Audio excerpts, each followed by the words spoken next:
we have a lot to cover, so we need to get going. Good evening. My name is Kate Rochnow. I'm the president of the League of Women Voters of Hilton Head Bluffton area, and we are hosting tonight a candidate forum for all 6 candidates for the Hilton Head Town Council election, which is, as we all know, November 8th. The League of Women Voters has a long history of moderating candidate forums nationally and locally in order to encourage informed and active participation in our government and elections. The League is nonpartisan, nonprofit, and neither supports or opposes any political party or individual candidate. So this is not a debate. We are respectful and civil to our candidates and to the audience, and we expect the audience to also treat the candidates with the same respect and civility. We handed out kind of the instructions or the rules. And so if you have a question that you would like to pose, just write it on the index card that was handed out. And our editor, Joan Kinney-Schulman, is over there, and she will collect our volunteers will collect the cards.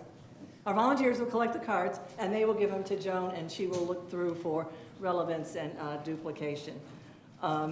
We do have a list of questions that were based on our understanding of our members and the audience input from last week, the mayoral candidate forum, that are top on the voters' minds.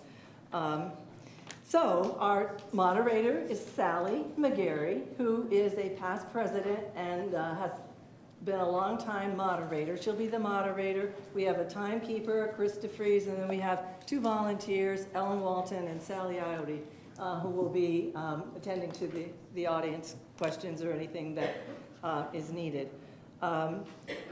We intend to finish in an hour and a half. So as we pose the questions to the candidates, they will have 2 minutes to respond. Well, with 6 candidates, you can see that probably each question is going to be about 15 minutes if we abide by those time frames. So we're going to spend about an hour with the questions that we have prepared, and then we will insert the audience questions for the last half hour, and then we'll give each candidate time to sum up their presentation. This is being broadcast on the county channel and live streamed to YouTube. Alec Bishop, thank you very much. He's back there in the control room. And thanks to Krista, for the town clerk, for setting this all up. So I want to introduce the candidates because some people said that they couldn't really read, and I'm supposed to stand close to this, they couldn't really read the name card from that far in the back. So we have Sally McGarry, as I mentioned, Steve Arnold, Patsy Brison, Tamara Becker, Kim Likins, Chuck Dowd, and Stephen Alfred. So let's, without further ado, I'm going to turn it over to Sandy. Thanks again for coming and for your attention. So, Sally. Thank you. Thank you very much. Thank you all for coming. I would like to, with 6 of you, I skipped around sometime with the mayors, but I'm just going to start here and go down with every question. First, I'd like you to introduce yourself, give us a brief summary of your background, why you're running for town council, and what are your priorities if elected. Good evening. Thanks for being here, folks. My name is Stephen Arnold. My wife, Holly, and I have been full-time residents here on the island since 2008. Prior to moving here full-time, we spent 3 summers while we were in college working in the food and beverage industry here on the island, and that's where we fell in love with the place. Once we graduated college and we got to decide where we wanted to live and live our lives, Hilton Head was an obvious choice for us. So in 2008, we got married, packed our bags, and moved to the island. In 2014, we purchased our home in Hilton Head Plantation, where we live now. We purchased that home, and just a few years later, we were blessed with twin 6-year-old, they're now 6-year-old little girls. So we purposely chose Hilton Head Plantation for the leisure paths that run throughout that, the Spring Lake Pool, Dolphin Head, all the things that really call to us that would be our next home. I'm currently employed by Palmetto Dunes Oceanfront Resort. I serve as one of the managers there. I'm the general manager of the general store, a new business we just took over this year after Frank Gaston retired after 30 years. So prior to that, I was the general manager of the Robert Trent Jones Golf Course for 3 years. I own a small business on the island, a cleaning business here as well. And I've also owned a business in Kentucky, a family business that we've since sold and moved on from. But the time now for me to run for town council, the question is, why would you want to do this job? It's a tough one. So I've served on the town's accommodations tax advisory committee for the last 3 years. Most recently, I was the vice chair. That was my introduction to the town's government, and I've enjoyed that time, and the opportunity was here with an open seat to run and to be a voice for the young, working class folks here on the island. Thank you. I neglected to mention that Mr. Arnold is in Ward 2. Patsy Brison is the other candidate from Ward 2. We'll hear from you next. Thank you. Thank you very much. Patsy Brison, my husband Scott Camp is here. We moved here in 2015 full-time, having first come here like a lot of folks in 2005, New Year's Eve, and continued coming here many years, and I finally told my husband it's time we invested, so we did that. First of all, I want to thank the League for hosting this forum. Thank you, Sally McGarry, for being our moderator tonight, and to Kay Rochnell and the League Board for hosting this forum. And thank you all for being here, and those who are watching on television at home, either tonight or later. So thanks very much for that opportunity. I'm a retired attorney. I practiced for a little over 31 years in Asheville, North Carolina.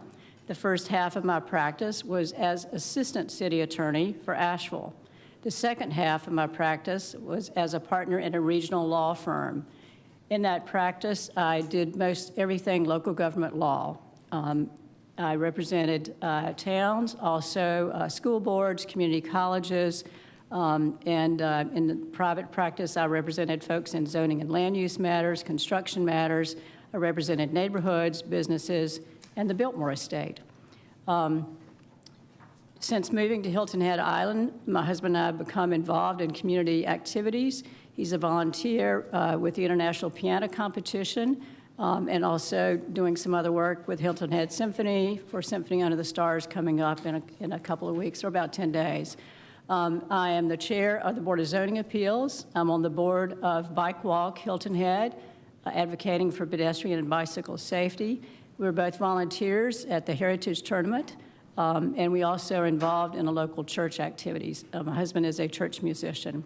Why do I want to run for office here? Because I believe that residents' voices matter.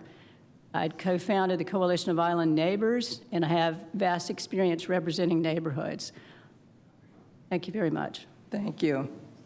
The next two candidates are running in Ward 4. Tamara Becker. Tamara Becker is how most of you know me. Thank you so much for the introduction and the warm welcome. I appreciate this opportunity to address you. My name is Tamara Becker. I represent Ward 4 as your council person. I have been on the island in one way or the other since 1983, bringing our 3 children to explore and enjoy all of the beauty and opportunities that this island presents. We now have 7 grandchildren, and so it's a pleasure for me to take them back out to those same places and to see the island again through their eyes. It's important to me that they see this island as preserved in its natural state as much as we possibly can, that we provide them with the opportunities to get out on the water and see the environment and the ecology, and that we teach them about what it means to appreciate the culture here, to appreciate the landscape, and to appreciate the people. I have a bachelor's in psychology and political science, focused on criminal behavior, a certification in criminology, a master's in counseling with advanced alcohol and drug addiction counseling, teaching degrees K through 5, special education, psychology. And what I did for my career was to do teacher preparation through the university, and I ran a statewide program that I was asked to lead by the universities across the state, because when the program just started, I was the one who did the research, did the reading, taught the others, and folks knew that when someone needed something, I was the one to come to. So I think I'm about to get the stop sign. I'll continue later. Thank you. Thank you. Also from Ward 4, Kim Likins. Good evening, everyone, and thank you so much to the League for Thank you. offering us this opportunity to come and share our platforms with everyone tonight. I'm Kim Likins, and I am a 28-year resident of Hilton Head Island. I have been blessed to have been able to raise my family here, my husband Steve, and I have two sons, Ben and Alex. Ben is a resident now at Cincinnati Medical Center. He graduated from MUSC last May, and my youngest son, Alex, is a mechanical engineer working here on Hilton Head Island, much to his mother's delight.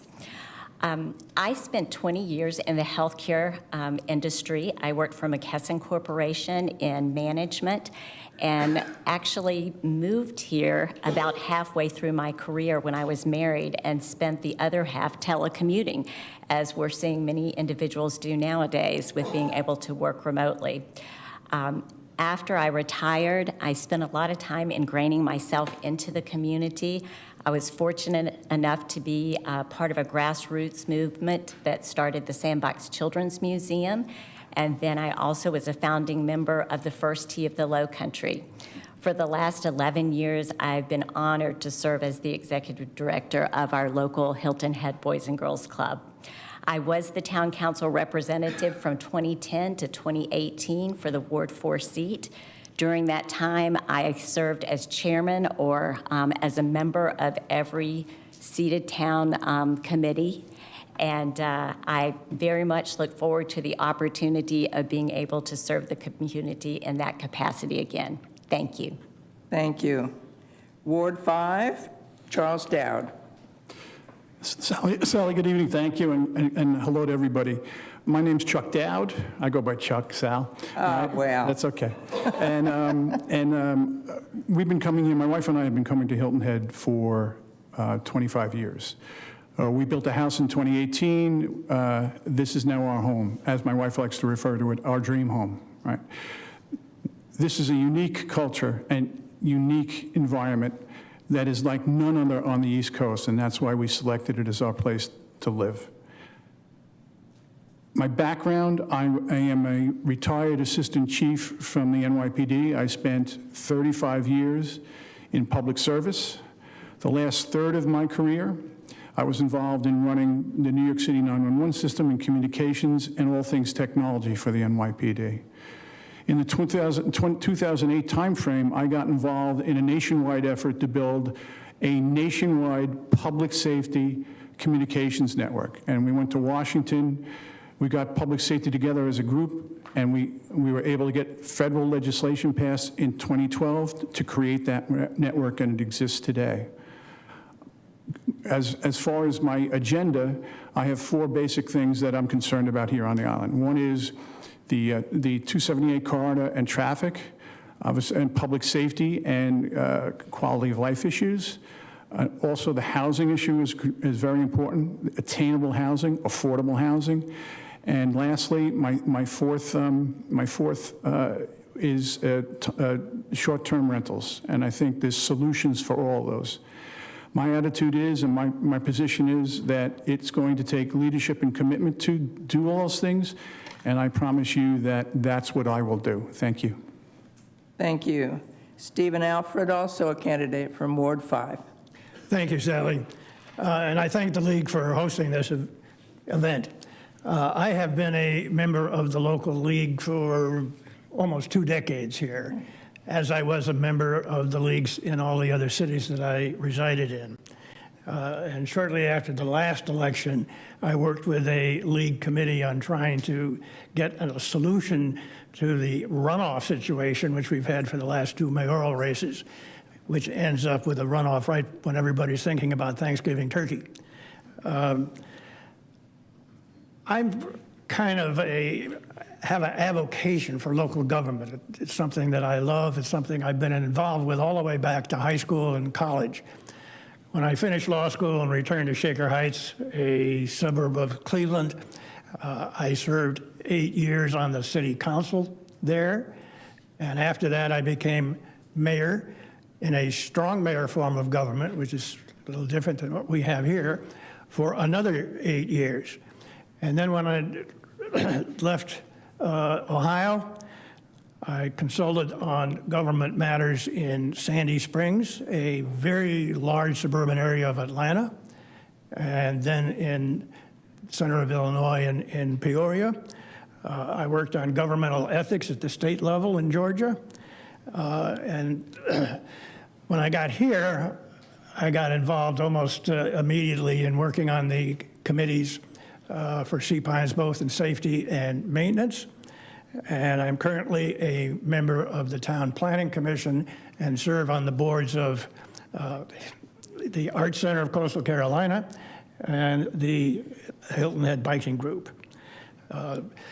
Hilton Head is a great place. It's got a great government. I would really think I can add a lot by virtue of my experience and involvement with government for many, many years. And I look forward to the opportunity to serve you all. Thank you. Back to you, Mr. Arnold. What is your position on the South Carolina DOT proposed bridge expansion project? Do you favor one bridge or two? Thank you very much. The 278 corridor has been a topic for many years. We've talked about the need for a new bridge or repair to our current bridge for as long back as I can remember. We've all been over that bridge and seen the conditions of it as it deteriorates, becomes worse and worse. My position is the state and the county are ready to move forward with the bridge as well. And I think we should be as well, ready to move forward. I know that's a scary thing for a lot of folks to think about changing the bridge and should it be one bridge or two bridges. The state and county, it's going to be one bridge in their opinion. That's how it should be. I don't necessarily disagree. If you come across the bridge now and you look, it is two separate bridges, but there is a span of maybe 3 feet in between the two. So essentially, we have one bridge on the second leg of it. Another reason why I'm in favor of it, in most recent events, when you look at the hurricanes that just occurred in South Florida, that should be concerning to a barrier island for ourselves. We need to make sure that that bridge is sound and safe for us to use for evacuations, to get our families and loved ones off the island and get us back following those events. Thank you. Ms. Brison? Yes, ma'am, thank you. First of all, the community is kind of tired of hearing about 278, but we all care about the appearance on our island, the impact on the environment, the impact on the historic Gullah neighborhoods. I've worked with the Coalition of Island Neighbors on this since 2019, I think it is, sorry, at least for 3 years, appearing at the public hearing before SCDOT. Together with my co-founder, Risa Raden-Prince, we read the entire environmental assessment. And I was very concerned in there that SCDOT had found no significant impact on Stony. What I support now is the preference is for two bridges. That's the preference that I'm hearing on the island. I understand some of the mechanics of one bridge, but I'm very concerned about the monolithic structure. I think that we care about the appearance. There's lots of ways to address that. I also care about the adaptive traffic signal system and have been supporting that, been supporting safety improvements at the intersections and for bicyclists and pedestrians throughout the corridor. Also support additional land use planning recommendations from MKSK. But the county and the town have entered into an agreement now to proceed with a finding of no significant impact. And I am concerned about that, but we need to look at the study that is being done, and municipal consent remains for the next town council to consider. So I think that we need to at least appreciate the due diligence recommended by Senator Tom Davis. He's a transactional attorney, and I understand due diligence as well. And I think we need to do that. It is time to move on, but it is time to make sure that we get this project done right, because it is a once-in-a-lifetime project. It will affect us forever. Thank you very much. Ms. Becker? If any of you need the question repeated, just let me know. We're about midway. Would you like to repeat it for everyone? Sure. Okay. What is your position on the South Carolina DOT proposed bridge expansion project? Do you favor one bridge or two? So the town council, Hilton Head Island Town Council, has just entered into a memorandum of agreement with the county council. Within that agreement, there are a number of provisos that make sense. one of which is that we conduct through an independent consultant a study from end to end of the project, the corridor. That's going to allow us to gather new data based on current situations. The old data is not any longer reliable, and I think this is a smart thing for us to do. From that analysis, we'll be able to determine whether or not one bridge or two bridges or half of what the current 130 some odd span of concrete might be. But until we get that end-to-end study and an analysis done of it, I can't truly answer what the bridge will look like. I think Sanibel tells us a little bit something about maybe one bridge could be a problem, but that's to be determined. The additional items within that MOA make sense that we are now installing, and I worked closely with our town manager and our council to move forward the lighting system that will run the entire length of the island from the beginning of the corridor down to Sea Pines. And in that way, we'll have a stream of traffic uninhibited by red lights, and they'll only come on and stop traffic as needed from the side streets. That's a critical element of this entire project and that end-to-end study, because that alone could impact the data that will come forward. Additionally, the idea of withholding municipal consent is imperative until we see all of the information coming forth. My only concern at this point is that we have a committee that doesn't represent our citizens or town council. Thank you. Thank you. Ms. Likins? Well, first and foremost, I think that town needs to absolutely continue to have a leadership position in 278. In 2018, when I was on town council, we actually established the corridor committee of citizens to work and oversee the work of the project, and they actually defined the guiding principles for that. Now, as we've talked about earlier, we are at the point where we have a memorandum of agreement with the county and we're moving forward. I think we need to continue our due diligence so that we make sure for the residents of Hilton Head Island that the project ends up being safe, that it needs to look the way we want it to look, that our environment is protected, and that our quality of life is protected.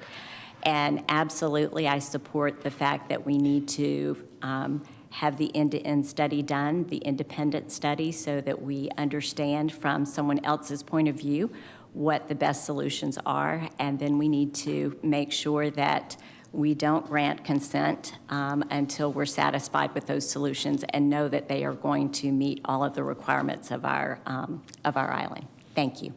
Thank you. Mr. Dowd? Thank you, Sally. So in my experience in New York City, it's a city of islands, and we have bridges and tunnels all over it.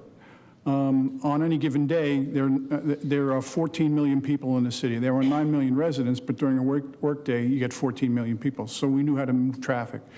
Again, as I mentioned to you earlier, the last part of my career, I worked on technologies, and many of those technologies are the ones we use to help move traffic more efficiently. I think those experiences translate very well into what we need to do here on the island. As far as the issue of whether it should be one bridge or two, I believe it should be two. And the reason is, and it's pretty obvious, if one is damaged or if there's an emergency issue on one, you have a second bridge to move traffic on. So that would be my default position, that we need two. In regards to the study that's ongoing, that study has to be end-to-end. Unless it goes all the way from Bluffton across the bridge all the way to Coligny Circle, we're not going to get a good solution here. The independent consultant that gets hired has to be a good consultant. Some are good, some are not, that do this work. And so we need to make sure that we get the right people with the right solution. There are technologies out there, what they call predictive technologies now, that actually learn as they go and help to move traffic without human intervention. I think we need a solution built into this consultant evaluation so that we know we get exactly the right solution for the county and for the town. As far as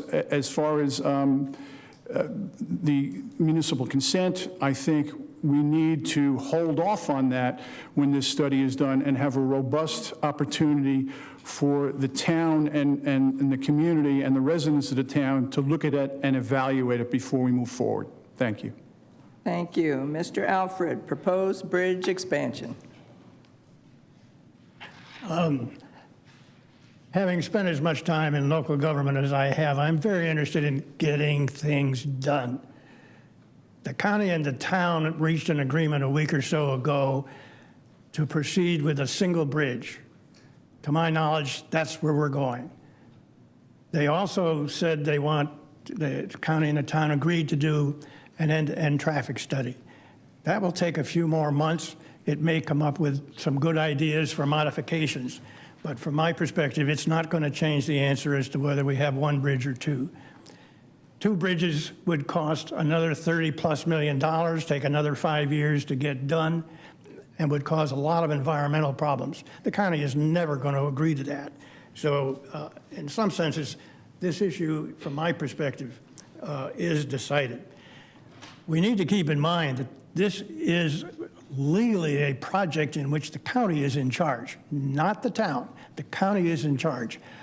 Our ability to impact what goes on here comes from the so-called municipal consent, which the town has to give before the project can go forward. That will happen after the end-to-end traffic study takes place. It will be helpful to everybody to see what that says, and that's some months away. Thank you very much. Next question, back to you, Mr. Arnold. What are your views on providing affordable or workforce housing on the island? Should there be subsidies for affordable housing to support critical workforce needs? Thank you again. Obviously, workforce housing is a hot topic on the island. It's something that has been brought to the limelight most recently with the events that happened at Chimney Cove, and that's really put the pressure on this topic as well. But we have all been to the restaurants. We have all seen the level of service, how the staffing is not available. I live and breathe this every day at the resort. I work at a resort that we service the folks that choose to come and spend their tourist dollars here on the island. And sometimes staffing that is not the easiest thing. And it's not that there aren't folks that are interested in wanting to work here. It's they can't afford to live here. So we can't hire them to come in to offer the services we need to be a productive resort, to be a productive economy. There are several solutions to help us get through the housing crisis that we're facing. I do believe that public-private partnerships between the town and private entities is the direction to go to address the issue. And as far as for subsidizing it, I think that by the town going into a public-private agreement with folks, that gives the town the ability to ensure that the needs of the town are being met first and foremost. Thank you very much. Ms. Brison, let me remind you that Mr. Arnold and Ms. Brison are running to represent Ward 2. Thank you, ma'am. First of all, I think we all recognize one of the questions that we get in the forum is about what are you going to do about workforce? There's two aspects of that. There's workforce housing and there's workforce transportation. So I'll take maybe not quite the easy one first, transportation. The town has been working with Palmetto Breeze on workforce transportation for a number of years. Palmetto Breeze is looking at other options to be able to provide transportation for workforce to get to the island. A lot of folks who are in the workforce prefer to live in their own home communities, and we should honor that. That's where they grew up, that's where their families live, that's where their children go to school, so they may choose to live somewhere else, but we need to find a way to help them get here. As far as housing goes, there's no one source that can solve this problem. We need to have a menu of options to look at. Yes, public-private partnerships can work, such as Habitat. Most folks are familiar with that. But also, there are a number of other ways that you can do that. I was an attorney for a housing authority in Asheville, and there are a number of different kind of funding sources that we can look at to assist. there's federal and state funding, there's community foundations, there's other kind of for-profits that have their own not-for-profit to be able to provide workforce housing. I worked on one of those public-private partnerships.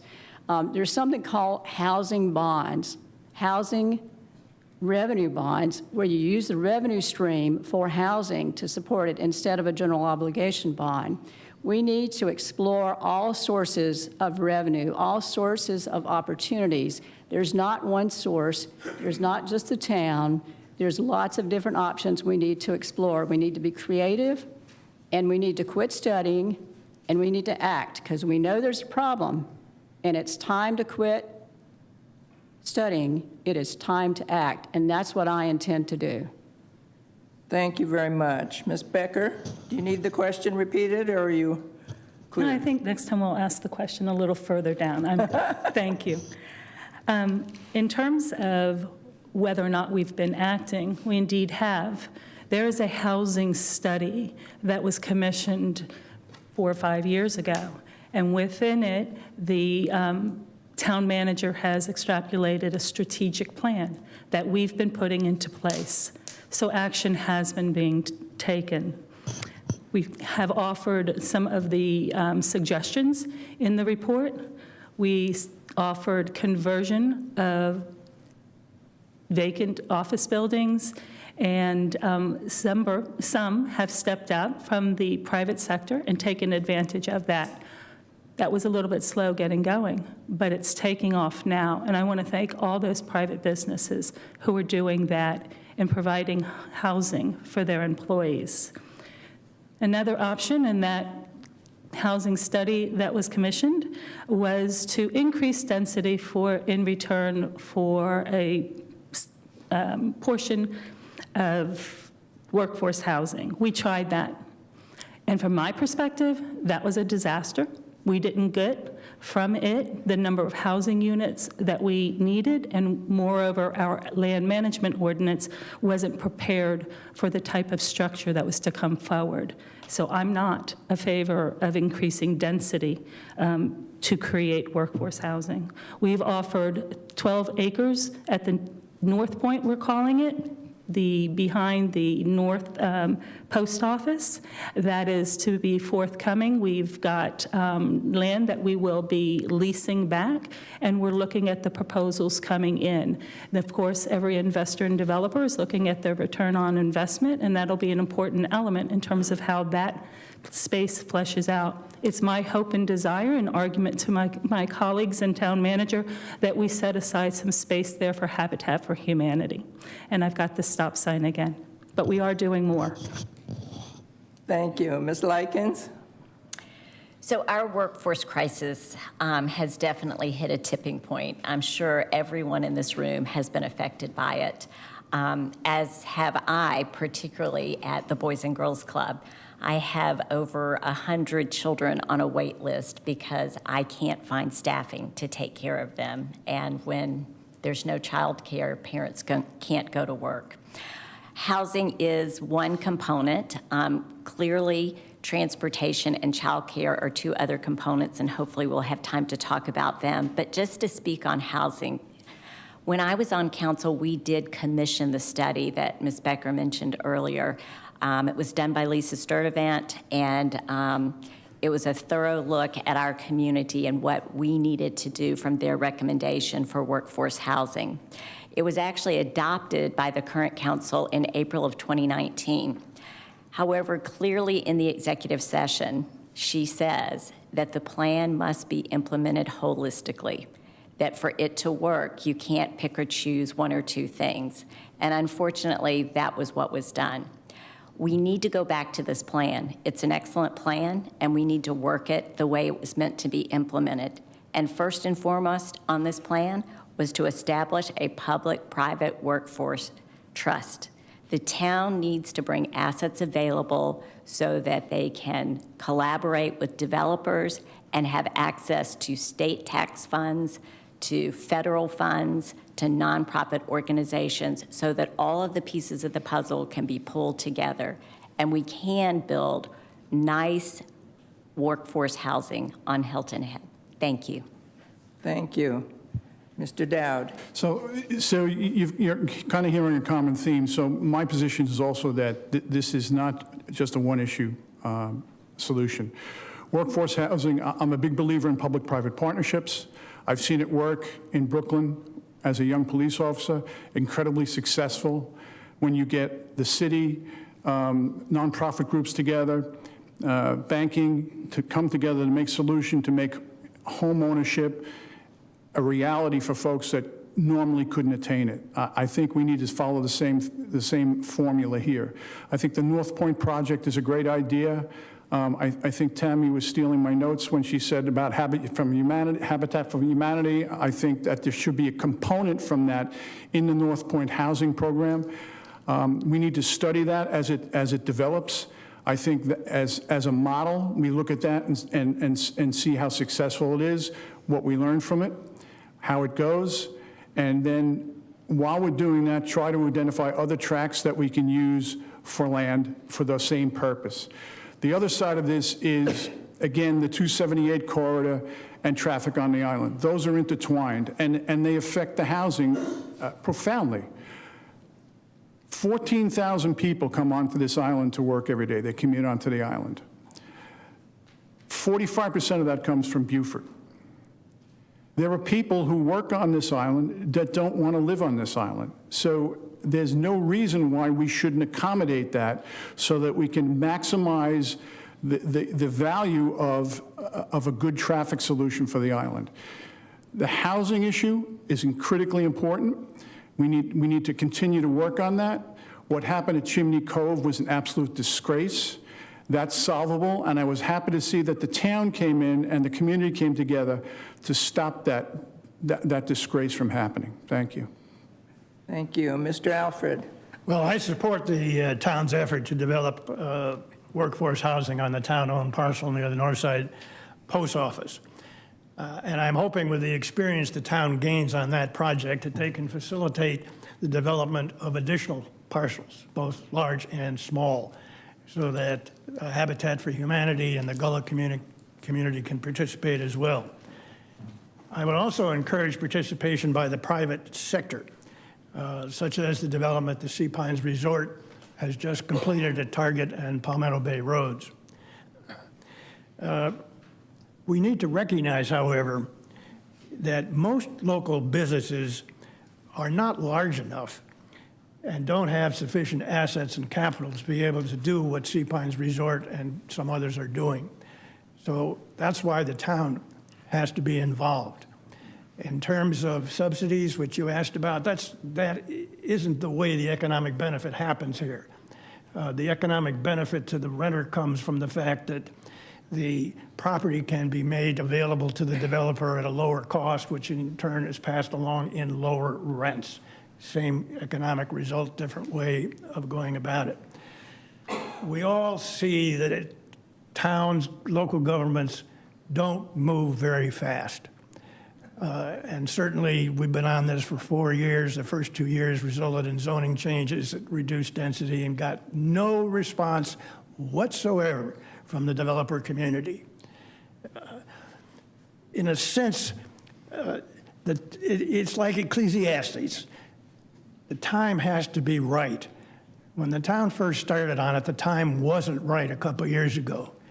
The Chimney Cove crisis has changed a lot. And there's a saying in local government and elsewhere, don't forego the opportunity of a good crisis. Well, Mr. Alfred, I'm going to change my mind and start the next question with you. But to give you a chance to rest and think for a minute, let me again tell you that Mr. Arnold and Ms. Brison are running to represent Ward 2, Ms. Becker, Ms. Likins, Ward 4, Mr. Dowd, and Mr. Alfred, Ward 5. Okay, Mr. Alfred, here we go again. What are your views regarding the proposed $75 to $100 million investment for the Mid-Island Park? Should a Parks Department be created to oversee this level of investment and to support the needed renovation of the town's other existing parks and sports fields? Well, the proposal which the town's consultant, MKSK, has come up with, at least initially, for a park located where the old golf course in Port Royal used to be, is beautiful. It's fantastic. It would be a dream for everybody. However, it costs a lot of money. At $70 to $80 million, it will be looked at and proceeded in stages. And my having looked at major projects like this off and on over the years leads me to believe that the odds that it will be done in its entirety are relatively small. And so we need to think to ourselves, this is a great idea, let's do what we can. We then have to think about what happens on the portion of it that's not developed, whether it should remain natural or not. But I think when it comes to an expenditure of this size, we have to look at those dollars against other important projects that the town wants to engage in. And when we get to that point, I think that's going to be the important discussion. In terms of the park situation, as you know, we have a Parks and Recreation Commission and an Island Recreation Association. The latter deals with the building, the recreation building, and the former deals with parks in general.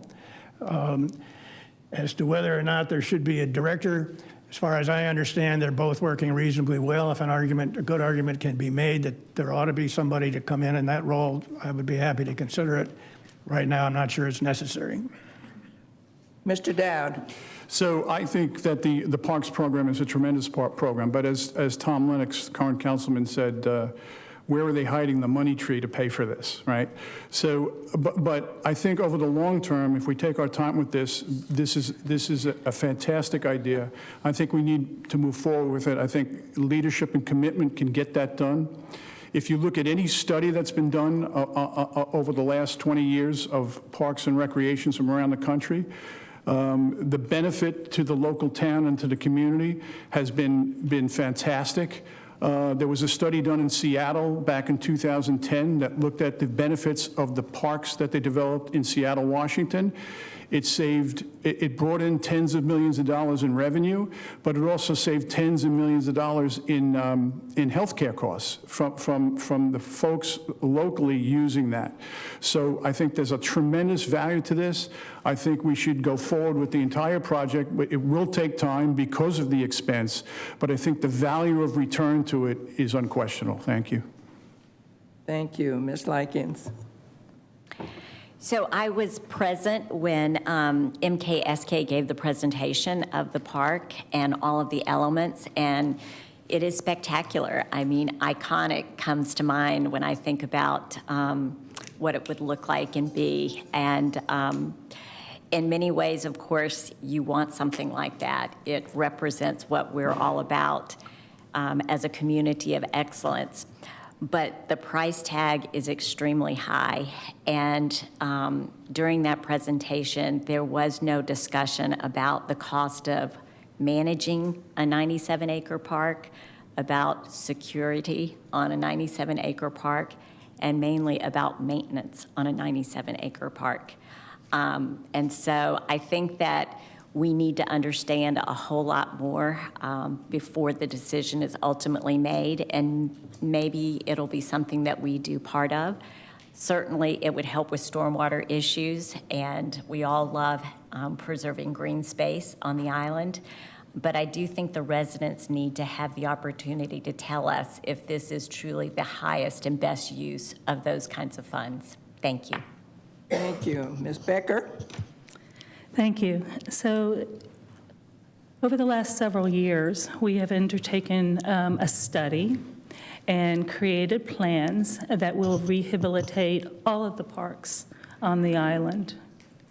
There are specific elements dedicated to specific parks across the island. Where our baseball fields are, it's projected that we'll go from 2 to 5. That's a big improvement for our youngsters playing baseball. We have plans for a 24-court pickleball, which I've been keeping a little bit under wraps. At this point, we've had lots of conversations as it initially went into the Chaplain Park. There were some concerns with regard to it placing it there and other areas around the island. The town manager and our staff and council have been looking at. I've been working with him expressly on that because the spot located is adjacent to Indigo Run. And out of respect for my residents in Indigo Run, I have been working behind the scenes to see what other location we can find for that before we bring it forward. So pickleball is an important sport on the island, and I've certainly been actively engaged in finding the right spot for it on the island. In terms of some other parks that we have, we developed Celebration Park without proper and adequate parking. So we want to make sure that whatever we do, that we have provided adequate parking for the people to come and place their cars and then walk through the park. The Mid-Island Park will cost upwards, if not more, than $80,000 if it were completed all at once in one time. The idea is that it's not going to be. We simply, for far less money than that, can clean up the park, and we can provide proper stormwater drainage from Port Royal and out. So that is an important aspect of what we're doing on that Port Royal site, the Mid-Island Park, the stormwater, and cleaning it up for you to be able to utilize safely. Thank you. Ms. Brison? Yes, ma'am. Thank you. The Coalition of Island Neighbors was here to advocate to the town council to preserve that space. The town was considering renewing for another year the lease with the golf company, which had let it go into disrepair. So we advocated for that. I was also present here for the presentation by MKSK. It is a beautiful design, all the different phases. I think it's a very expensive project. So I would advocate for the town council to look at the first phase, about $18 million, sounds like a large chunk of change.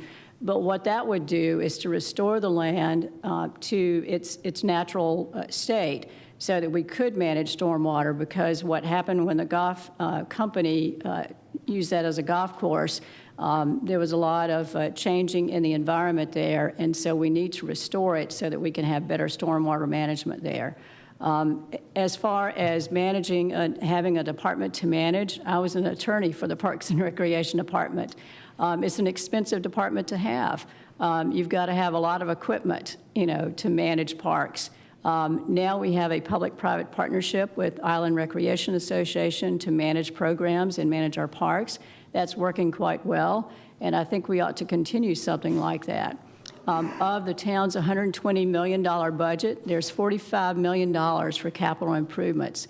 A large chunk of that change is for improvements to our current parks, and I think we need to look at that as far as trying to phase in other park improvements over time. Don't worry, we can't spend $45 million in 1 year. It's going to be phased in over years, and I think each town council has to take a look at the priorities for that particular budget year and make sure what priorities we want to address. Despite the fact that there is a current plan for $45 million, we need to take a look at that. But I wouldn't necessarily support a department at this time, but I would support doing some improvements for stormwater management on the Mid-Island track. Thank you. Mr. Arnold? Being a father of twin 6-year-old girls, there's nobody who loves parks more than we do. We go to every park on this island. We park hop, go to the north end, to the south end. As much as I would love to see a $70 million park being built, I think we have some bigger fish to fry on this island. I totally agree with Ms. Brison that restoring the land back to its natural environment, it should be done right away. That at least gives us a level playing ground. It puts us in a position, if we are able to take funding, find the funding to build the park, at least we've done the first portion of the project and move forward. As others have spoke to, another large concern with building the park is maintaining the park.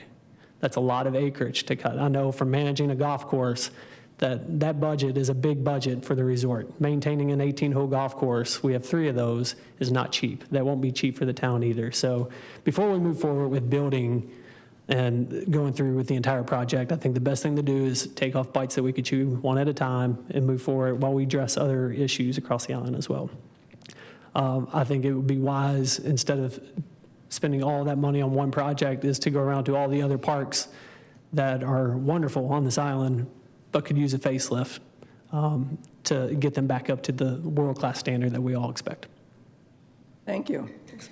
Mr. Alfred, back to you. Here's a big one. What sorts of plans would you recommend to address potential sea level rise caused by global warming? This is You want me to solve that for us or the whole East Coast? One of the things that I think we need to focus on intensely is our drainage system.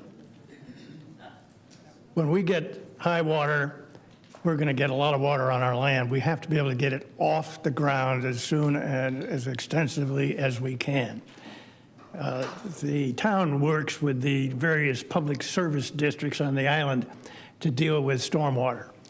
And as a number of you know, that's island-wide. It doesn't pay attention to where the gates and gated communities are because water doesn't pay attention to that. So it's an island-wide system. And they have to keep doing things like the just completed pump station in Sea Pines, which actually covers maybe 1/3 of the island. They've got to do more in the way of cleaning out and extending ditches.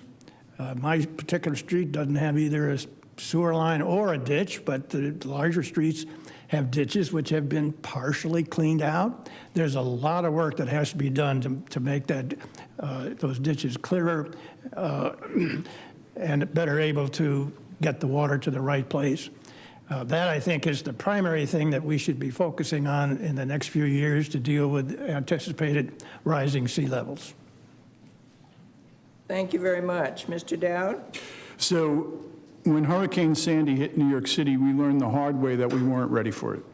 So all the beach areas along the southern end of New York City, Staten Island, Brooklyn, and Queens along near Kennedy Airport were devastated by that flooding that came in. Since then, they've built up those areas to prevent water from coming in, and it's never a good thing to learn it the hard way. You want to learn it the right way. From the master plan for stormwater, which was developed in 2006, signed off on by the town in 2011. I think we have to pay close attention to that. I think the recouping of lands, as far as the plan with the vote we're going to be doing to raise $100,000 to recoup lands in the county, including here on the island, I think is going to be an important part of that. And so we need to focus on that and ensure that we're paying attention to this, because these things can tend to fade out until there's an emergency, like a hurricane, like Matthew, like Sandy. And we need to be paying attention to that now and not later. Thank you. Ms. Likins? So our stormwater system here on Hilton Head is around 60 years old now and aging every day. It's estimated that it would cost about $120 million to completely redo all of it. I think that we need to get busy. We have some work to do. We are in a vulnerable situation, and we truly need to have a holistic stormwater plan to help in this situation. Charleston, many years ago, actually hired someone from Finland to come in because they had solved their problems over there with stormwater to work with their city, and certainly they have a ways to go as well. I think one of the most important things, though, that we can do here is continue to fund and implement our beach renourishment program. That should be coming up again around 2025. For those of us who have lived here a long time, we know what our beaches looked like before we began doing that and how much has been added in cubic feet of sand since then, and also the dune renourishment that has come from doing that. And clearly, each hurricane that has passed us by, we've been able to see how that has tremendously helped protect our island. Thank you. Thank you. Ms. Becker? There indeed has been a group working out of Charleston, and they have a comprehensive plan that comes from Denmark, from Finland, and from other areas. The number of companies that are involved in that have put together a plan, a comprehensive plan for sea level rise. And there are those on this island. We have very remarkable people who are involved and engaged in that study and those plannings. And so I've been speaking with them and working with them to better understand the process forward. And I believe as we enter into the next year, I will be working closely to bring those discussions and that data to the town manager. We invest a lot of money in our stormwater. We have just increased monies to the stormwater projects on the island, and that is something that is taking place currently that hopefully will improve our infrastructure. But there's another aspect of stormwater and sea rise and the difficulties we have with flooding, and that has to do with overdevelopment. The overdevelopment on this island is substantial.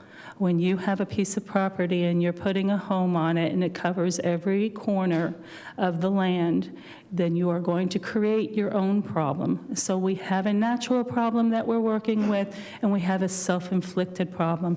It's time to stop the overdevelopment, to reduce the size of the home compared to the lot size that it sits on, and to understand that we are at capacity. If we want to protect and preserve our island in every regard, then that is a step that we can take right now to do. But we also can look forward to the other plans that I'm currently working on. Thank you. Thank you. Ms. Yes, ma'am. First of all, I have a plan. I have a 7-part plan. Beaufort County, a number of years ago, adopted a sea level rise adaptation plan. The town of Hilton Head did not take part in that. A number of coastal communities along the United States have adopted what they call resiliency plans, some of whom even have resiliency officers. We need to look at those plans. We don't need to reinvent the wheel, but we need to have our own plan. Secondly, in the town's strategic action plan in the first quarter of next year, is a SWOT analysis, strengths, weaknesses, opportunities, and threats, to stormwater management on this island. Stormwater management and flooding is one of my key campaign platforms. We need to accelerate that and move on beyond a SWOT analysis to do something about our stormwater management.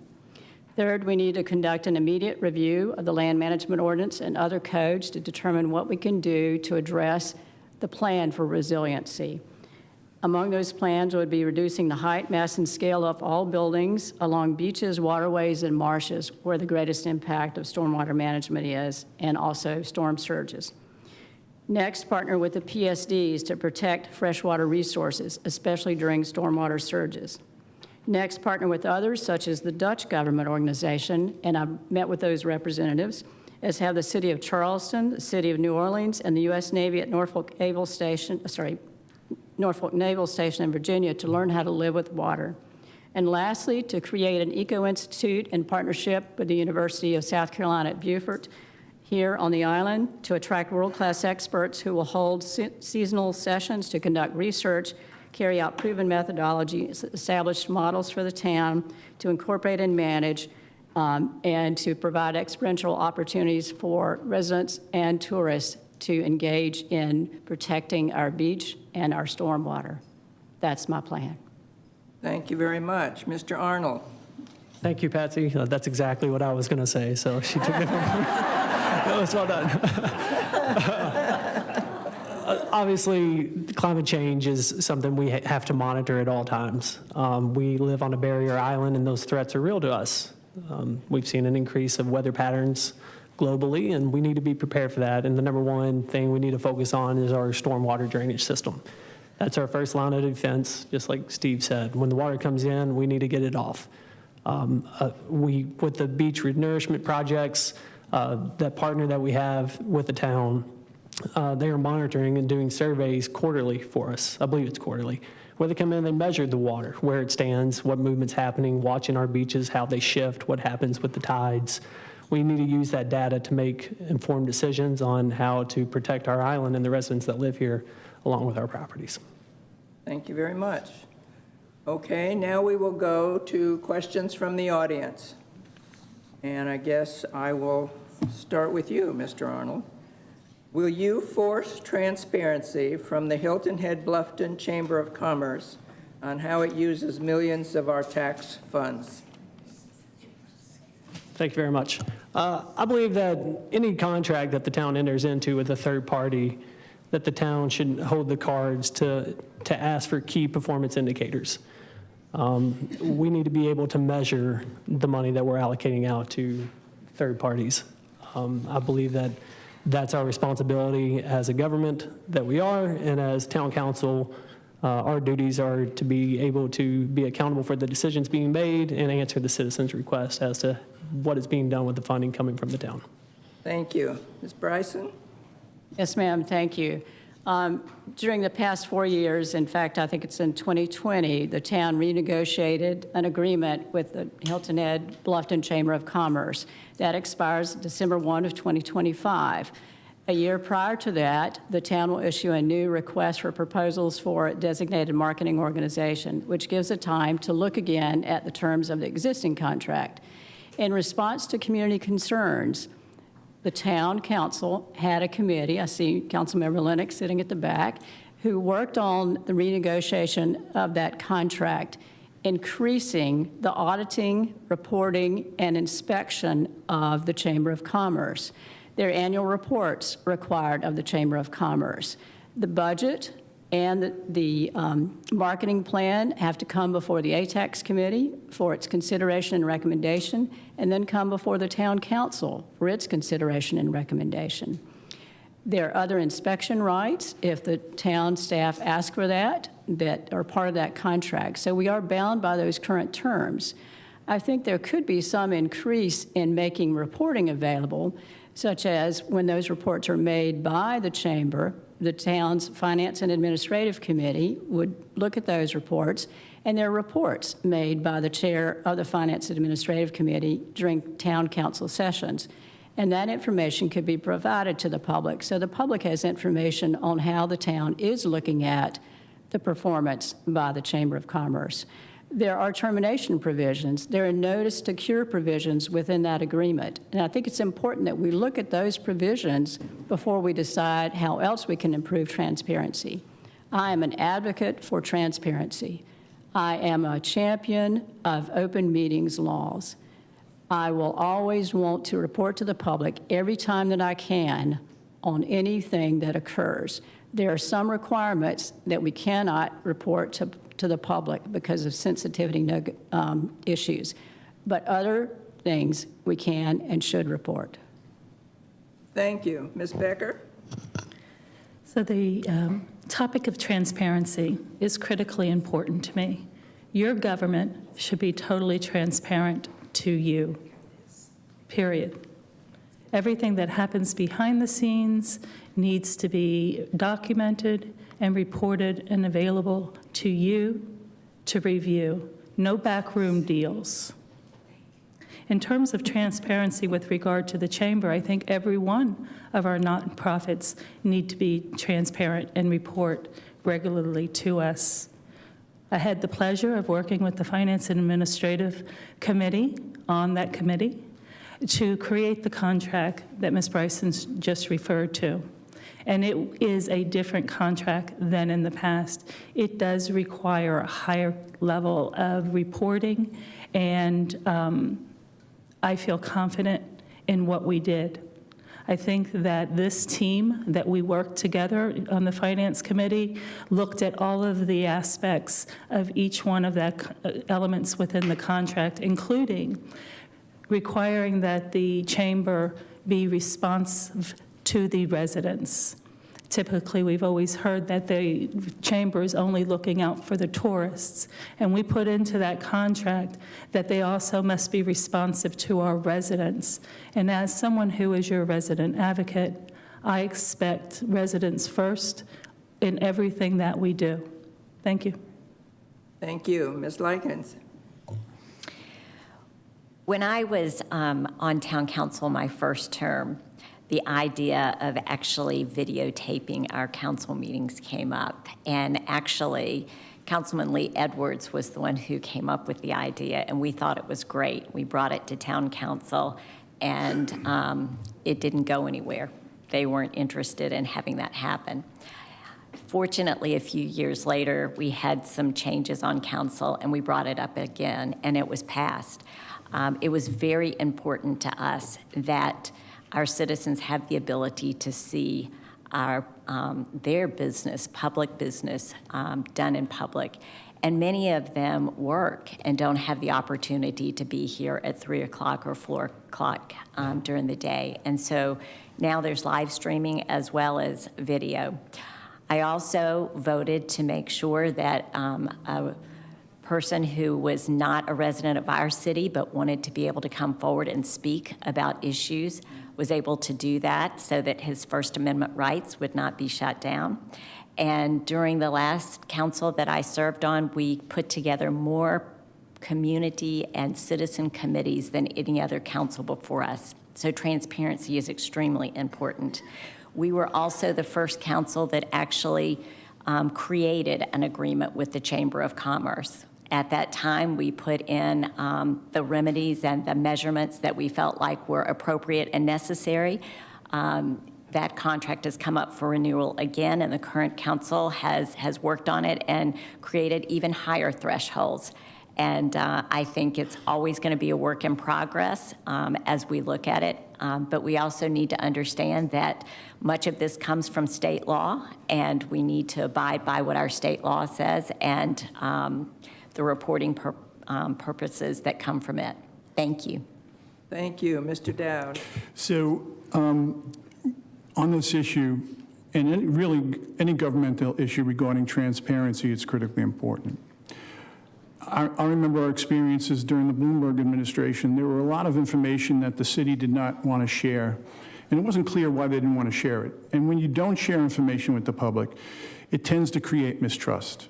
So one example was with the police department, we didn't used to weekly share our crime statistics. And then it was rethought, and we started to. You take that off the table. When you do that, when you share information, you create trust with the community, and that's important. As far as the question about forcing them, I'm a little uncomfortable with the term forcing them. I think this needs to be a collaborative effort between the town, the community, and the Chamber of Commerce, especially if they want to continue to hold that contract in the future.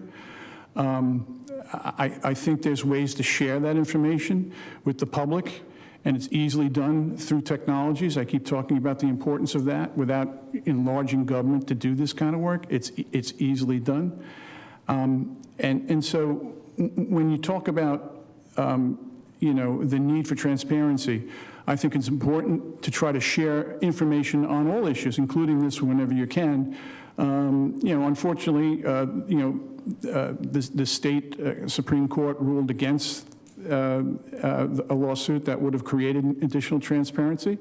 But again, I think in this instance, a collaborative effort between the current contractor, which is our commerce folks, right?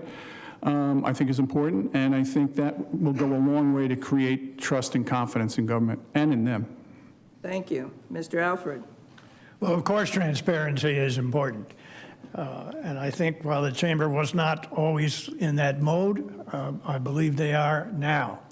There are two elements that go to the chamber in terms of funds. One is state law required use of accommodations tax funds, A-tax, and the other is contributions by hotels, resorts, restaurants, and so forth. The former is, in effect, tax money and public money. And my understanding is that the chamber does make a lot of information available in that regard today. They didn't used to. Those are the public funds that they will disclose. The others, probably not. They're not public funds. My approach to this is the council has policy responsibilities. Knowing how the chamber is spending its advertising money is helpful. For example, are we going after the right audience? We're advertising in a certain type of magazine that has a certain demographic as readers. Should we be going to a set of magazines and other sources that have a higher economic status that might result in fewer tourists spending more money. It's an issue that I think perhaps we need to raise. I'm on, as I mentioned, the board of the Arts Center. I think consideration should be given to urging the chamber to advertise the culture community that we have here, which they don't do a lot of right now. Thank you. Thank you very much. Mr. Arnold, I'm going to start this one with you. Hilton Head has a history as a sporting venue, golf, tennis, etc. Pickleball is the fastest growing sport in the U.S. What is your position on the proposed town-owned pickleball courts? It's a great question. As I've said, I work for Palmetto Dunes Oceanfront Resort, and if you've been to our facilities, you have seen the pickleball courts that are there. I live and breathe that once again every day, seeing those folks that are just as passionate about pickleball as I'm sure some of you are here in this room. I'm in favor of the pickleball courts on the island. I know that that's something the folks that live here, the residents, they long for. It's an activity that many that may have played tennis previously, that may not have the mobility to play tennis, but appreciate the competition and the camaraderie that happens on the pickleball court. So I would be in favor of using some of this land and making sure that we are satisfying the residents' needs and requests for more pickleball. Very good. Ms. Brison? Yes, thank you. First of all, when you would go to a lot of these forums, other than workforce housing, another one you hear is pickleball. So a confession I need to make, I play tennis. I have played tennis. My husband, who's here, is an avid tennis player. I see a couple of other of his tennis players out in the audience. He plays 5 days a week. He tells me, how do you tell the difference between a pickleball court and a tennis court? And I know some folks say, don't tell jokes. It's not a joke, it's a true story. If you look at a tennis court, they're very serious and it's very quiet. If you look at a pickleball court, people are laughing and visiting with each other and having a great time. And people of all ages, from little kids, we played with our great nephew who's now 13 years old. We started playing with him several years ago, pickleball. So from that all the way up to folks who normally wouldn't get out and enjoy recreation are being outside playing pickleball. So yes, we need pickleball courts. The 24-court complex that MKSK worked with the town to create, looking for the land, and we need to listen to input from the pickleball club. I met with the Hilton Head Island Pickleball Club, and they have now endorsed me and supporting me because I think that there is a place for pickleball on this island. And as someone who has loved sports and recreation all my life, from playing in the backyard, baseball, football, basketball, you name it, I've tried pickleball now, and I'm looking forward to playing more pickleball, especially on the new public courts. And we're going to find a place in this budget for those pickleball courts. Ms. Becker? I love everyone's discussion and description of pickleball. I think that you all who play pickleball know why you love it. Let me tell you what I've been doing in the background over the last 4 years. When their prior parks were developed, Celebration Park, for instance, there could have been an opportunity to put in some pickleball there. Celebration Park is mainly a park for visitors and not for residents. My focus is always on my residents. And as we've looked over the last couple of years at all of our parks and had them redesigned for redevelopment, we looked at pickleball perhaps going at Chaplin. And then we sat back and we said, well, that makes sense because we have tennis, we have pickleball, it's a racquetball. And then we realized that we're taking away soccer fields from young children. And so we don't want to do that.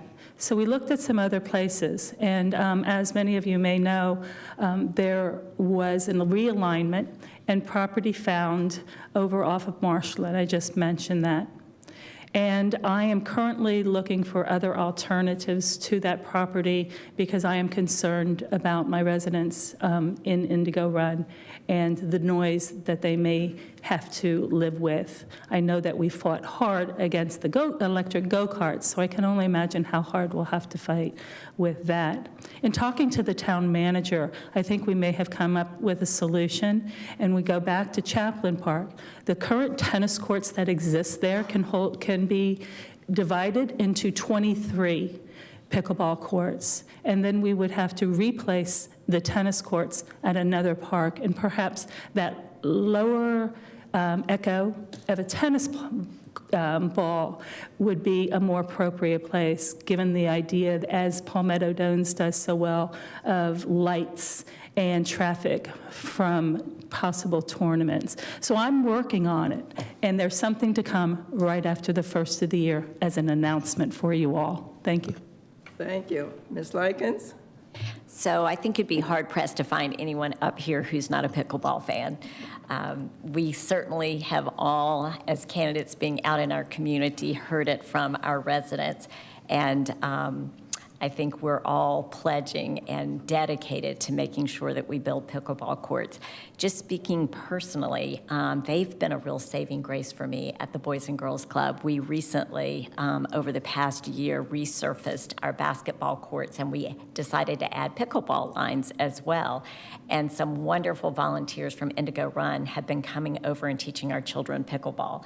And it is terrific because it's fast-moving, and so kids with ADHD stay totally engaged with it. And it's great because so many children nowadays are suffering from obesity, and it's a very active sport, so it's getting you constantly moving around. So it's multi-generational. There's just nothing that's not great about having pickleball courts, and we absolutely need to have community pickleball courts. I 100% support that. Certainly, we need to look and find the right place. I'm not sure that the place that has been designated off of Marshland Road is the correct place. We do know that pickleball is a lot noisier than tennis, so we just need to take a close look at that. But I feel sure with the land that the town owns that we will find the right place to build that pickleball complex. And Patsy, I too am honored to be endorsed by the pickleball organization on Hilton Head. Mr. Dowd? So, a while back, a friend of mine, we were talking about this, and we said, where did they come up with the name pickleball, right? And so, I asked him, I said, what do you think they came up with? He says, that because ping pong and tennis were already taken, all right? So, listen, I'll be brief, all right? I am a strong supporter of pickleball. It is the fastest growing sport in the country. My only issue is I don't know if 24 courts is going to be enough. It's growing so quickly. As far as location, we can look at that, we can study it, but these have to get built because it's a great sport, and as it's been pointed out, it runs the gamut from young kids to folks my age. You know what I mean? So yeah, it's a great thing. Thank you. Mr. Alfred? I'm very fortunate to have a pickleball court right across the street from my house. It wasn't a pickleball court originally, it was a tennis court. But 2 years ago, we put in a little money in the HOA and converted it to 2 pickleball courts. So I now play every Saturday and Sunday morning. It's addictive. Once you start playing, you just want to keep doing it. If I hear that whack of the paddle hitting the ball, which I can hear from my house, I'm going to get my clothes on and go over there and play. And I hope everybody that is interested in playing is going to have the opportunity. So I'm certainly in favor of the 24 courts and probably more. Thank you. Thank you. I'm going to stick with you on the next question and come back this way. What is your position on additional funding for the Arts Council on Hilton Head Island? I don't know whether we need to deal with additional, but I certainly think the Arts Council is a very, very important part of the quality of life that we have here. We have a very extensive arts community, as some of you may have noticed who went to the opening yesterday at the park. We have a very wide-ranging group of cultural facilities. I'm obviously part of the Art Center of Coastal Carolina, but we've got the Symphony, and we've got Mitchellville, and a whole host of other organizations. Cultural affairs and arts are important, not just for the residents, but also for the tourists. It is one of those features that contributes to the quality of our life. It is something that people coming here look for. I support the continuation of the Cultural Affairs Office and Department, that the town now maintains, and look forward to a new director coming into that position. Thank you. So again, you know, you look at any municipality, any city, you look at New York City, and you look at the soul of the city is really in those areas, arts and recreation, right? So while I'm not necessarily sold on additional funding, I do understand the importance of it and its attractiveness to the island and to the community here and to tourism. It's an important thing that we need to keep going, to expand it as we can. You know, it's like pickleball. Who doesn't like art, right? So it's a situation where, you know, we need to improve it, keep it robust, and not just for us, but for kids. I mean, it's just a tremendous program. And as I said, I'm not necessarily sold on additional funding, but certainly on keeping it going and improving it and expanding it is important. Excellent. Ms. Likins? So if any of you out there were fortunate enough to attend Crescendo last night, which is the opening of our Arts Month, I think you would come to appreciate just how important it is to the quality of life on Hilton Head Island. Our arts and cultural is, and just the unbelievable talent that we have here. It was amazing to experience. I was very fortunate and honored to be on town council when we created a strategic and planning committee to look at our arts and cultural assets, and that committee recommended that we create an Office of Cultural Affairs here at the town so that we could really galvanize and elevate our art assets and cultural assets, and boy, has that paid off. I mean, it's just been amazing to see how it has flourished. The Arts Council is doing a wonderful job in supporting and working with the Office of Cultural Affairs, and I think collectively they are doing great things for our community. Arts and cultural is $40 million economic impact annually to our community. But more importantly, it really is the heart and soul of who we are. And so I certainly continue to support the office. And funding, I'm not sure. I mean, I'd have to understand what the additional funding would be needed for and how it would be used. But I certainly support the Office of Cultural Affairs. Thank you. Thank you. Ms. Becker? So in terms of funding, many of our arts organizations across the island take advantage of our ATEX money through grant submissions, and they take those dollars to enhance their programs so that they can expose the incredible value of the exceptional talent that exists here on the island. So to the extent that the grant application supports additional funding, that is an appropriate use of those funds. The Arts Council is separate from the cultural office here. And when that office was being created, there was an interest, a strong interest in having a central place where all of the arts community could come together and to have a singular promotional spot so that everyone would have a voice, not just some, but that all of the arts community would be able to take advantage of a promotional place. And I think that we see the evidence of that on our island. One of the most wonderful things about living on Hilton Head, and we all come from different places, is that we have a magnificent theater, we have the symphony, we have painting over if you go to the art gallery at the Arts Center. We have dancers. We run the gamut. I could never sit here and list them all. If you can think of it, we have that talent right here on Hilton Head Island. And that is one of the joys and pleasures that make this island special. And I know that each one of our lives is enhanced because we do have that here on Hilton Head Island. So I encourage that our arts community continue to do their good work, and to that we in return show them the utmost attention and pay homage to them for the good work that they do.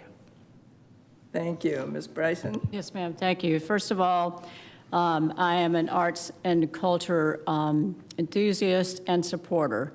Talk about a return on your investment. I'm an investor. I like an ROI of $45 million back to the community from probably a small investment. So I would agree to look at other investments in our arts and cultural community. I support the Office of Cultural Affairs. I was there for the first Lantern Parade. What a wonderful opportunity, and see all the community out. And the other confession I'll make is that I mentioned before, my husband is a musician. So we had to buy a bigger place to live here because he inherited his mom's grand piano, 7 foot 6 inches. He had a 6 foot grand piano. And he said, honey, there's a house here that we can have both pianos. So I support arts and culture. Another reason we had to buy a bigger place is because when we travel, we collect art. I was running out of space on the walls for all the art, and not just museum art, local artists. And I tell my husband, I said, don't let me go to another one of those festivals, because I'm going to be buying art, and I'm going to be buying music from local musicians. So I believe in arts and culture. Talk about, it's not just an economic benefit, but as others have mentioned, it is a benefit to your soul. It is a benefit to the community. We have a rich culture here. Cultural tourism is an absolute benefit for folks who come here and appreciate it. You think about Mitchellville, you think about the rich Gullah heritage. Look at the artwork on our walls here from the Gullah community. We have a rich culture. We need to continue to support it. It is a magnificent return on any investment. Thank you. Thank you. Mr. Arnold? I, too, am a big advocate for the arts, like everyone here. But I grew up performing in Easter cantatas at church. That was number one. And then I was in marching band all through high school. My sisters were in the color guard. We attended every musical you can imagine in our hometown. It's always been something that's been a huge influence on my life, and it has shaped me who I am. Today, I still continue to play music. I'm a member of the First Presbyterian Crossroads worship team. I play the guitar there occasionally with Mr. Levon Stevens when he has me. The additional funding, serving on the Accommodation Tax Advisory Committee, I've met with these nonprofit organizations that are the arts and culture.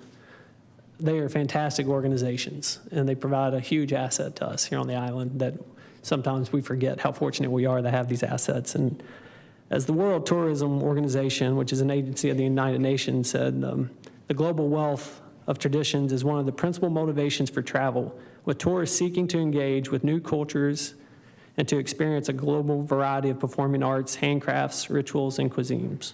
We're extremely fortunate that our community is rich in these assets, and that I think the town should take every opportunity to shine a limelight on those, including when we are working with the chamber to make sure that those are also put in the forefront.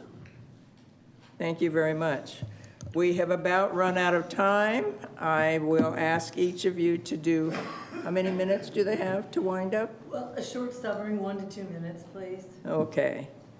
So I'll go back with you. Well, thank you for sitting through this. It's been a pleasure to be here with you folks tonight. And, we're less than 4 weeks away from an election that is going to change the current council. We have 3 seats that are up for election and a new mayor coming in. So first and foremost, please encourage all of your friends to make sure they're registered to vote. It's an important election for all of us. We're very fortunate to have a lot of folks that care about your island as much as you do. So if you have any questions, I'll be sticking around. You can reach out to me, or you can find my information at arnoldhhi.com. Thank you. Ms. Brison? Yes, ma'am. Thanks again to the League for hosting this forum, to Ms. McGorry for asking such wonderful questions. I respectfully request your vote as a member of the Town Council to represent you in Ward 2 and to represent the whole island in looking as we face issues now and in the future. I believe that we honor the past and learn from it. I believe that we understand the present, and I believe we plan for the future. I believe that what I've done in my life through my profession and through community service was a gift from my parents because they taught me community service. They taught me hard work. They both had small businesses. I learned from them. I don't take lightly any time I represent anyone. I did that for 31 years. You may not always agree with what I decide, but I will guarantee you this. I will listen to you. I will look at the community interest. I will look at all the options. I will be creative. I will look at what other communities are doing. I will learn from those, and I will do my best to continue to make this island the island that we all love. The reason that those of us who were born here stayed here, the reason that those of us who came to visit came to live here, and the reason that we want to keep this the island that it is. I believe in now, and I believe in the future. And I join Mr. Arnold in requesting that you tell all your neighbors and friends to vote. Voting is a very important American right. I value it. I honor the League's work in protecting the right to vote. And I thank you for your time and those who have been watching who are not here tonight. Thank you very much. Thank you. Ms. Becker? First of all, thank you all so very much for your time and your attention this evening. I've been on town council for 4 years. Many of you know who I am. I am your island advocate. When you pick up the phone and you need someone, you call me, and I'm happy to answer. I'm happy to arrange for whatever it is that is concerning you to find the solutions that you need. I do that in Ward 4, and I do that across the island. This island is one community. We are truly one island. It's my goal to continue to provide a limited government with personal freedoms that watches your tax dollars for your benefit and not ours, to be transparent in every aspect of this town's government and no backroom deals and no side deals. I expect that the people that I work with will work together collaboratively for your benefit. I will take that charge and that lead as the senior member of this team going forward and help the new members coming onto council to understand our policies and to understand what it is that we have in place that we are actively involved in. Continuity at this point is critical. This is a critical election nationally, and it here is on the island. We are going to need someone who has the experience and the history and the wherewithal to understand every aspect of what's going on through reading, talking with my residents, and understanding how all of it impacts each of us. It's Islanders first, and I am here to support you in any way, shape that I can. I do this full time, and I'll never take a break. This is important to me because it's important to you. Thank you. Thank you. Ms. Likins? Again, thank all of you for coming out tonight. It is so important that our citizens are engaged, and we appreciate you taking the time to come and hear about our platforms and our thoughts. During my 8 years on town council, I was a part of some very significant accomplishments. We faced a difficult time early on because our mall had gone into bankruptcy, and it was going to be a huge challenge to have a massive concrete building like that completely empty in the center of our island. The council worked together to form the very first public-private partnership that the town had ever done to do the redevelopment of Shelter Cove Town Center. It's been a huge success. It received a Municipal South Carolina award. It's been a wonderful place to have a park and outdoor space to gather. We also worked and created and had the first citizen input of a park development for the Celebration Park on the south end that is also wildly successful. And of course, I also served through Hurricane Matthew and spent many days and nights walking and helping residents as they work through their yards and debris and trees hanging over their homes. And as a council, we took care of that, and we also made sure that we financially looked back to come up with a way to replenish our disaster relief funds so that we would be prepared once again if that happened to our island. I believe that I have the time, I have the experience, and I have the temperament to be a good council representative for Ward 4 and for the island in general. And I just want to promise tonight to let you all know that I will bring all of my experience and my relationship skill building to bear to serve you. Thank you. Thank you. Mr. Dowd. So once again, as it is, thank you very much for your moderation tonight. We appreciate it. Thank you to the League of Women Voters. Thanks for everybody for coming out. Here's my promise to you as a member of the Town Council. I will bring the level of leadership, commitment, and innovation to this job for you that I did during my entire public service career. I mentioned earlier that we went to Washington in 2008 to reinvent public safety communications, to create a nationwide ability for public safety to be able to share information and to speak to each other. When we first went there in 2008, 2009, they basically told us to go away, and we told them otherwise. I'm very proud of that. We got federal legislation passed in 2012 to create that nationwide network. You may or may not know that during the Ian hurricane in Florida, which was devastating, that new public safety network deployed dozens and dozens of cellular sites on wheels in order to allow not just public safety to effectively work and communicate, but they opened that network also up to roaming so that the public could use their phones and their devices to safely communicate. I'm very proud of that. So as I said to you, leadership, commitment, and innovation. I will bring those to town government, and we will become more responsive, more effective, and more efficient as a town government. Thank you. Thank you. Mr. Alfred. Well, thank you all for coming, and thank you, Sally, for moderating in such an excellent fashion. I would very much like to use my long experience and expertise in local government, as well as my extensive knowledge of both the Sea Pines community and the general island, to help the town continue to provide a quality lifestyle and the outstanding environment that we have here. In doing so, it's very important to me to listen to fellow council people, listen to staff, listen to residents, both full-time and part-time. I enjoy finding solutions for solving problems, bringing people together, and making things happen. I like sitting down with residents and hearing what they have to say and coming up with thoughts and batting them back and forth.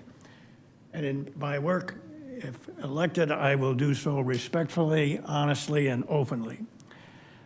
I think I can make a significant contribution to our town government and to all of you and others as constituents. I think the future of this island and town government is very promising. I'm very positive about where we are and where we're heading. And I'd like to help reach that promise and ask for your support on November 8th. Thank you. Thank all of you for participating tonight, for putting yourselves forward as candidates. We need good representation, and we wish you all well. So give your appreciation to the candidates.